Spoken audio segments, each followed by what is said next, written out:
Welcome back to the Pack and Clint show here on Total Coverage Sports. I'm Pack, that's Clint. Super excited for you guys to be here. Today, we're talking about how teams attack protections. We're going to start with the most basic form of protections. That's going to be big on big. I'll show you guys, we'll walk you guys through what that means. So, what big on protection is. And then I'll start to tell you guys some of the different ways that defensive coordinators will attack protections. I'll tell you what they're looking for. I'll kind of tell you some of the baseline ideas, the conceptual whys behind it, and then I'll show you a couple of different pressures that a lot of teams will run and that you see a lot. And for Texas and A&M and for all of the SEC teams, these are paths that your team will have seen a lot. So there'll be some application across the SEC. Will be about a 25-minute episode. Super excited for you guys to be here. Please like, subscribe, comment, retweet, follow Ghost at 40 Acre Vibes, follow Total Coverage on YouTube, follow them on Twitter as well. And without that's pretty much it. So Clint, how you doing? Doing good. It's been a pretty long day, but I'm excited to talk some football. Yeah, so I got the whiteboard here. I'll just draw. We're just going to start with what the front is, right? So we're just going to draw a straight up 5-person protection. So we got our center, guard, the tackle, the guard, and the tackle, right? So we're going to start traditionally from just a 4-down front. So I'm going to draw an even front. So we've got a 3 technique, a 5 technique, a 3 technique, and a 5 technique. And then just for the sake of showing you guys what this means, we've got a linebacker. So when we say big on big, we're talking about what it means for man protection. And all man protection is it's very similar to man coverage, right? Where if Clint's the receiver and I'm the DB, wherever Clint goes, I'm going to follow him. I'm going to play him basically man to man, right? And it's the same idea with protections. So this tackle, wherever this end goes, he's got him man to man, right? Same thing here, same thing here, same thing here. And then the center's free, right? Because no one else is in the box. Well, then that means that the center can then, he will ID this linebacker as the Mike, right? This is where you hear of Mike identifications pre-snap. This is what that is. It tells the running back and it tells the quarterback and it tells the center who the center is responsible for, who the running back is responsible for, and then who the quarterback is going to be hot off of, right? So when you think about how teams attack man coverage, the number one thing that you see is rub routes, pick routes, things that create a lot of different space. They put a lot of different receivers in a tiny amount of space, right? Because when you've got 5 guys within 5 yards, that's a lot of trash you have to run through. So it's the same idea with how you want to attack protections from a defensive perspective, right? So if you think about how do you create condensation? How do you create a lot of guys in a tiny amount of space if you're the defense? Well, you do that by stunting. So the most common pressure, and you see this a lot at the NFL level, what you'll see teams run TE stunts. So what that means is this tackle, he's going to step, right? He's going to work vertical because the guard's going to climb with him, and he's going to aim for this near hip of the tackle and then get upfield, right? Because now what you've done is if your end works upfield, well, now the tackle, his upfield shoulder is threatened. He's got to also work upfield. He's getting picked. The guard is working to his right. So now when this end ends up looping back inside, you don't have anyone for that because the guard, he's taking the defensive tackle all the way up into this left side B gap. And now this guy is crossing right off of his ass and he's getting into the A gap, right? So this is the most common way that you'll see teams attack big on big protection. It's the most common way. It's the easiest way. And in the NFL, the Patriots, they had a ton of success with this. The Rams did this quite a bit. You see last year, if you watch Georgia versus Texas, You'll see a decent amount of what they call pop stunts or TE stunts, tech stunts, whatever you want to call it. That's all this is, right? And so it's a very similar idea on the other side. You can bring your end, spike him in, and then wrap your tackle, right? So you can go step, pick the guard. He makes contact with the guard. He wraps around. Now, this one, in terms of the ET stunt, this is where if you want to flush a quarterback, right? Because what you're doing is you're creating interior movement, right? You're spiking inside the quarterback now. If he's right here, when he sees this, he's gonna scramble, right? And so now all you've done is you've given your tackle an ability to trace the quarterback, right? And that's what a lot of stunts are in general when you're talking about what it means for a defensive coordinator. Stunts always serve a purpose, whether that's you doing it because you want to whether it's because you want to stun up the front because of a run game reason, whether it's because you want to do it for the purpose of creating pass rush lanes like this, whether it's because you want to cancel gaps in the run game, stunts have purpose. And in this case, a lot of these exchanges, a lot of these things where you're picking someone, you're doing it for the purpose of, well, we know we're getting man protection. The easiest way to beat man protection is the same way you beat man coverage. It's with picks, it's with rubs, it's by putting a lot of guys in a tiny amount of space and forcing guys to work through all that trash. So everything that works from beating a man coverage standpoint, you want to carry those same philosophies over into beating man protection, right? Does that make sense? Yeah, especially when you look at from an offensive perspective. If the quarterback has an empty backfield and he doesn't have a running back that he can key on to what's it called pass block, or they don't have any tight end on the end to help block. This can be very successful against that because then you're just going true 5-on-5, and you don't have anybody else who can really come in and help block. Which I think these situations is why you see. I think it's why, like a lot of times, you don't see empty backfields at all, especially without a tight end on the line to help. Because if it's just straight 5-on-5 and you're playing a defense who their defensive coordinator is very, very creative, he can cause a lot of havoc, and they have a lot of dudes on defense. It's going to create a lot of problems. So that's why a lot of times you'll see 6-7 man protections, like somewhere like along that line. Yeah, I think that's a really good point. Just that you really don't see a lot of this empty protection stuff because, like you said, it gets really dicey with how teams can attack you in protections.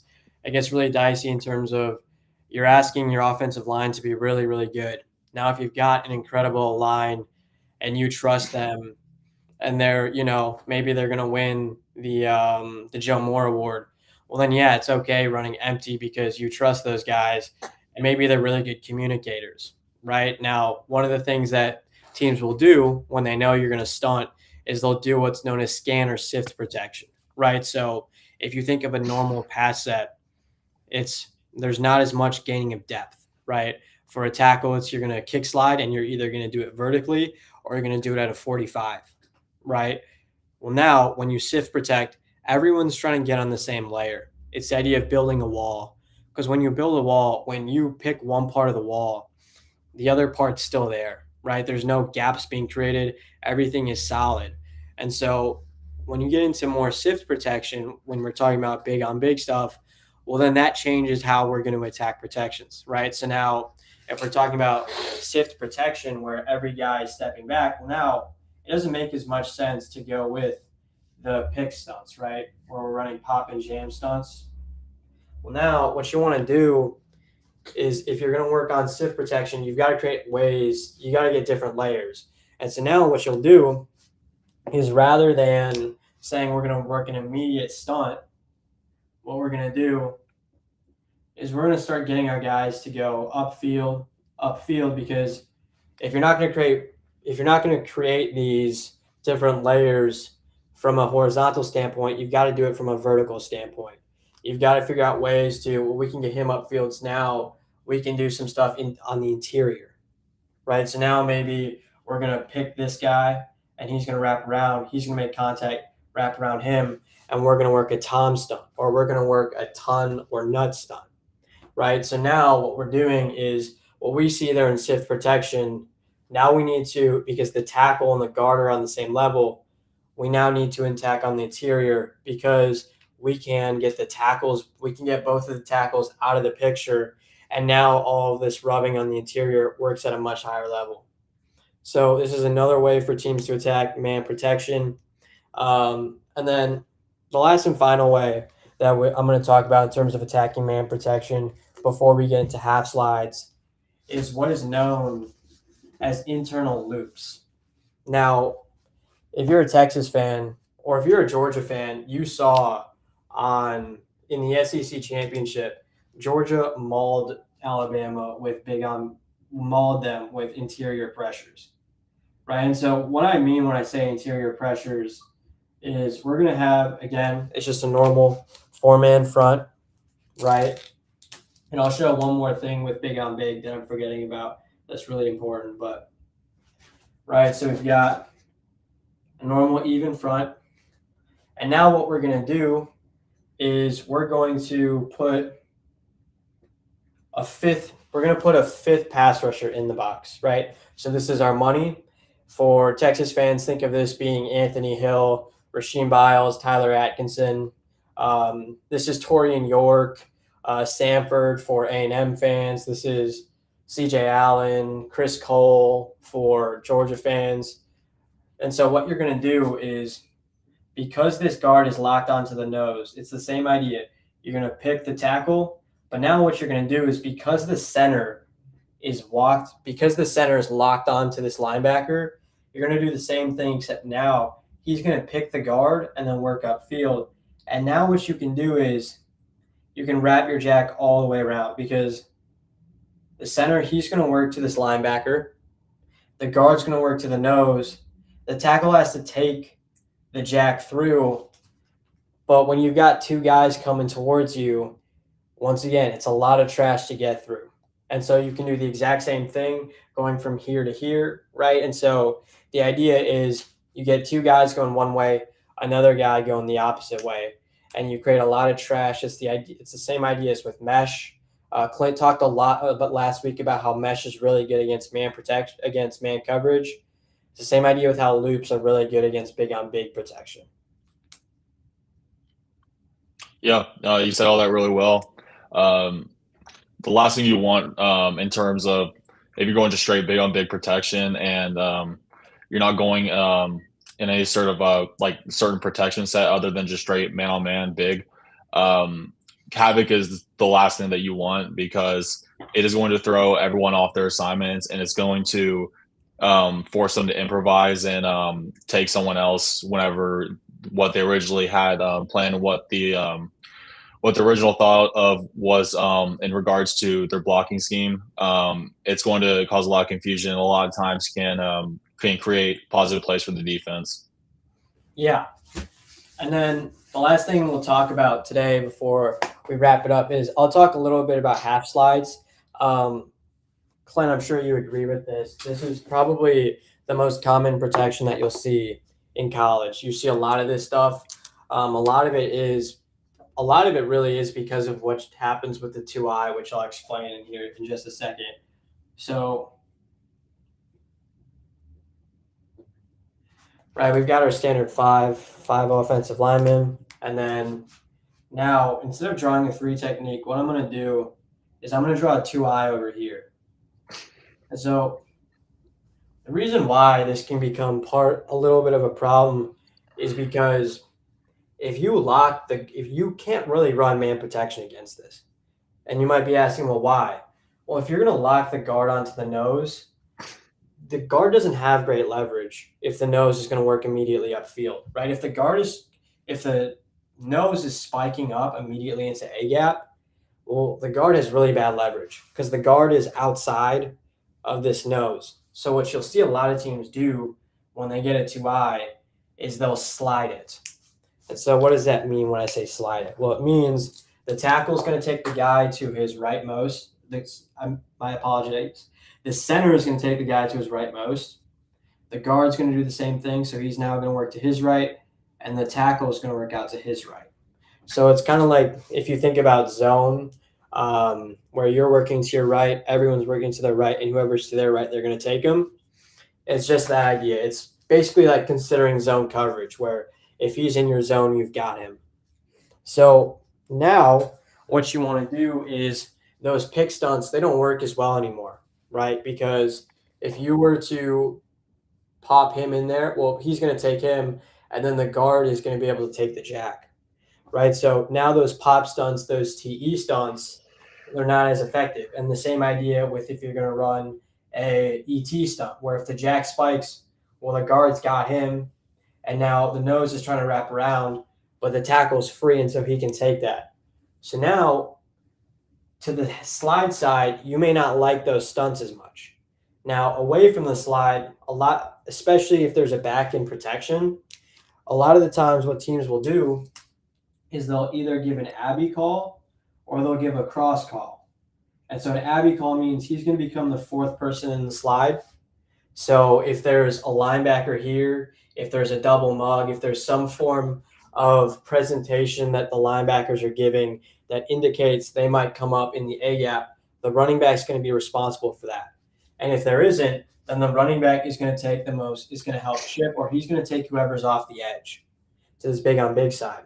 And so you build a 6-man protection set. This is what's known as 60, 62, 63 in terms of the protection series. And so now you can try to work your TE stunts and everything, but it's not as effective, right? Because the running back's either going to help chip the end on the loop, or he's going to help take the tackle if he loops around. So now you don't have the same ability to attack protections in that way. So what you see a lot of teams do in terms of attacking half slides is they're not going to try to do it out of a 4-man front. What you'll do is you'll run what's known as simulated pressures, where now, or what you see a lot of teams do is they run a load front, right? So they're getting 3 guys onto one side. Because when you've got 3 guys on one side, teams have to slide their protection. They have to slide it there. Because if you try to slide it away, you're asking your running back to take on a nose. And I don't think that's good for business. I don't think anyone wants to do that. So when you get into these loads and you get into these big on one side fronts, what ends up happening is now they're in a slide protection, right? And now he's big on big here. And so what you see a lot of teams do is they'll put a linebacker here. And the reason they'll do that is to occupy this guard. Because now, if you remember when I was talking about those games where we're running those internal loops, well, now you can do that again. Now he can pick, work upfield. He can pick, work upfield. You can make contact and loop around. And now, because you've run a half slide, the center, he has to climb with the nose because the nose has entered his zone. And now it functions just like man protection, where your backside is gone. He's washed away because this linebacker is taking the attention of the guard. The nose, the center is working with the nose. And so if you don't have an incredibly athletic center, this end's going to wrap right around that. And this is how Texas, this is how Georgia, this is how Alabama, this is how a lot of teams attack these protections. In fact, I can show you in just a second. I'm going to show you guys one of the most common pressures and one of the most infamous pressures that you see all the time from Georgia, from Oregon, from Ole Miss. This is how a lot of teams will attack this stuff. And it's from what's known as, it's called Venus. That's the one I'm going to show you guys because I think it helps illustrate the idea the best. So let me just share my screen really quick.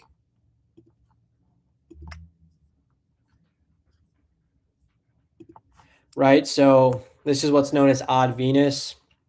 So you can see the nose here, you can see the tackle here, the jack here, right? It's the same idea I was talking about on the board, where you're going to get a half slide. The center is going to work to the nose, the guard is going to work to the jack, and the tackle is going to be able to work free. And now because your Mike is the one who's blitzing, well, the guard has to take him. The guard has to take the Mac because it's big on big to the backside. So now your guard takes the Mac, he's washed out, and now your tackle who's wrapping around, he's totally free. And so this is a path that you see a lot. This is a path that's pretty damn common in terms of when you're watching Georgia. You'll see this path pretty frequently throughout the year. I imagine for Texas fans, you'll see this quite a bit. I know A&M's ran this before. Cassius Howell got a sack on this play in one of their games. So pretty common way for teams to attack big on big protection, and or a pretty common way for teams to attack half slide protection. Next week, I'll kind of go through some of the other protections out there. We'll talk about full slides. In general, if you want like a one sentence thing on how to attack full slides, it's attack opposite the slide, right? Because typically you're getting a tight end or a running back who's got the most dangerous man off the edge. Anytime you can get the running back or the tight end one on one against a good pass rusher or against a blitzing player, you tend to like your odds because your five guys, your five bigs, those are your best pass protectors. Very rarely do you get a running back who's incredible in pass protection. Even more rarely do you find a tight end who's awesome in pass protection, right? So anytime you can attack those two guys as a defensive coordinator, that's how you create wins, and that's how you create a lot of these pressures. And this is partially why you see so many simulated pressures right now. You can force teams to set their protection a specific way. Because you've been able to set the protection a specific way, you can come up with specific pressures to attack the protection that you're trying to get. And that's why these 5 up presentations, that's why these 6 up, 7 up stuff has been so good in college and especially in the NFL. Yeah, I really don't have too much to add on to that. You explained all that really well. Yeah, so that's going to be it for you guys. Like we said, about a 20-25 minute episode. These are generally going to be how it is every week throughout the offseason. We're going to be pretty brief. We're going to try to explain some of the most basic concepts out there, help you guys understand what offensive coordinators, defensive coordinators, head coaches, what they're looking at from a schematic standpoint, and what works and why teams are doing what they're doing. Hope you guys enjoyed. Please like, subscribe, comment, retweet, follow Ghost at 40 Acre Vibes, subscribe to the YouTube channel at Total Coverage, and go follow them on X. I'm Pack, that's Clint, and we really appreciate you guys being here, and we'll be here again next